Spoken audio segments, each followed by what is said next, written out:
Mort pour la France, fermez le banc. Nous venons d'entendre un deuxième extrait du spectacle Son et Lumière de la Citadelle de Verdun qui explique comment s'est fait le choix du soldat inconnu. Cette cérémonie a eu lieu dans cette pièce et vous voyez le décor qui a été reconstitué. Je vous informe comme ça que le camarade de combat du soldat inconnu qui a fait ce choix est mort il y a 2 ans. Et à propos de cette cérémonie, on peut lire dans le journal L'Éclair de l'Est du 11 novembre 1920.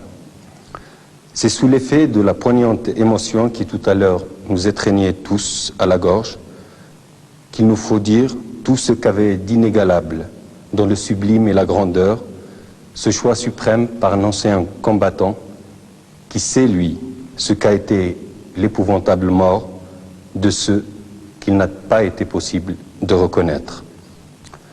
Pas un des assistants groupés à la citadelle n'oubliera la minute où celui qui en est revenu, sachant que devant lui, à ses pieds, ces 8 inconnus ont les mêmes droits à la palme du martyr et à l'apothéose de la gloire, dit simplement et au hasard, celui-là.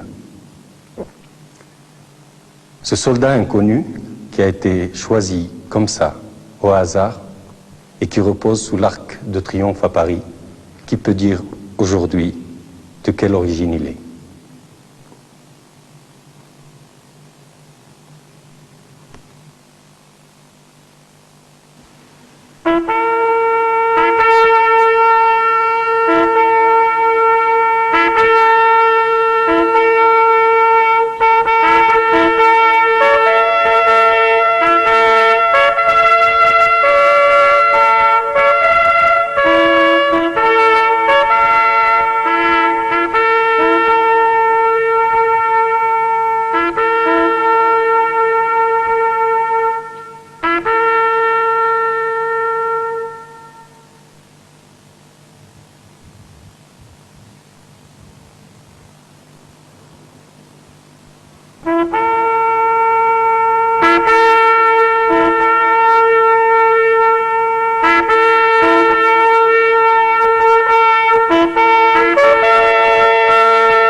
Nous avons le plaisir d'accueillir maintenant le général Roland Glavany, qui est président de l'association Rhin et Danube et qui nous a fait l'amitié de venir pour porter son témoignage, mais cette fois-ci sur la Deuxième Guerre mondiale.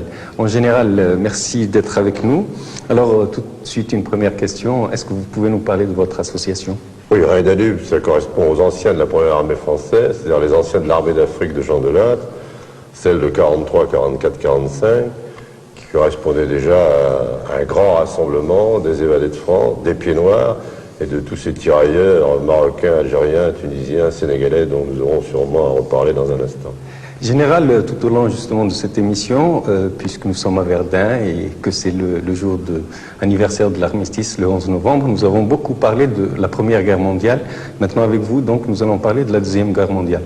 Pendant la Première Guerre mondiale, il y a eu cette première armée d'Afrique. Qu'est-ce que vous pouvez nous parler maintenant de la deuxième armée d'Afrique, c'est-à-dire des Maghrébins sénégalais qui sont venus ici en France?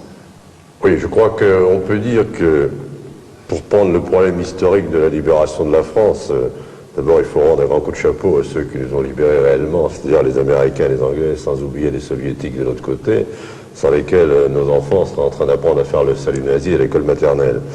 Mais la France a joué son rôle et elle a eu 3 composantes qui ont été les Français libres, ceux qui ont répondu immédiatement à l'appel du général de Gaulle, ceux qui ont sauvé le nord de la France. Ensuite, il y a eu la résistance française, dont on parle beaucoup, et ensuite il y a l'armée d'Afrique, 250 000 hommes, dont on a assez peu parlé, dont on a effacé le rôle, et je pense que sur un plan historique, ça a été extrêmement dommageable, et je pourrais m'en expliquer. Entre autres, cette armée d'Afrique, elle a été faite de 8 belles divisions, entièrement équipées par les Américains, et nous avons gardé une extrême reconnaissance aux Américains de nous avoir permis, de nous avoir réarmés pour nous permettre de débarquer et de combattre l'Allemand. Nous sommes encore 40 ans après et nous en arrivons en Amérique. On est allé leur dire merci. Oui, il y avait la machine de guerre américaine derrière. Elle était là pour nous équiper et sans eux on n'aurait rien fait. Bon. Et ces 8 belles divisions, je laisse de côté 3 divisions blindées, entièrement mécanisées, dont la 2e DB, ça a été essentiellement 5 divisions d'infanterie. Et bien ces 5 divisions d'infanterie, il y en avait 4 qui étaient faites, composées de tirailleurs. C'était la 3e division d'infanterie algérienne, qui avait des tirailleurs algériens et des tirailleurs tunisiens. Il y avait la 2e division marocaine, d'infanterie marocaine, la 4e division marocaine de montagne, la 2e division d'infanterie coloniale qui était essentiellement composée de Sénégalais, et je regarde d'oublier tous les tabords marocains qui ont joué un rôle énorme pendant la campagne d'Italie. Justement, à propos de campagne, est-ce que vous pouvez nous dire, par exemple, des batailles où cette armée d'Afrique s'est illustrée? Je crois qu'elle s'est illustrée dès le départ, la campagne de Tunisie, c'est-à-dire dès le débarquement des Alliés. Et les Français ont immédiatement pris part à la campagne de Tunisie, et les pertes, quand on regarde le chiffre des pertes de l'armée française mal équipée à ce moment-là en Tunisie, ça correspond à 8000 morts, ce qui est extrêmement important pour une campagne qui a été courte. Mais je crois que l'armée d'Afrique s'est surtout illustrée immédiatement dans une campagne totalement méconnue des Français, qui est la campagne d'Italie, sous les ordres d'Alphonse Juin, dans lesquels était engagée la 1re division française. Qui lui-même vient d'Afrique. Oh là là, si c'était un pied noir, c'est bien lui. Il y avait la 1re division française livre de Brosset, il y avait la 3e division d'infanterie algérienne et les 2 divisions marocaines dont j'ai déjà parlé. Ce sont ces 4 divisions d'infanterie qui ont été engagées en Italie et qui ont eu un destin absolument glorieux. Puis on peut dire que c'était elles qui ont foncé sur les Allemands, fait la percée sur le front du Garigliano et permis d'enfoncer le front allemand en Italie, le front du centre. Général, vous avez été un acteur de cette 2e guerre mondiale. Il y avait, on parle beaucoup de la fraternité des armes qui a existé au cours de la Première Guerre mondiale.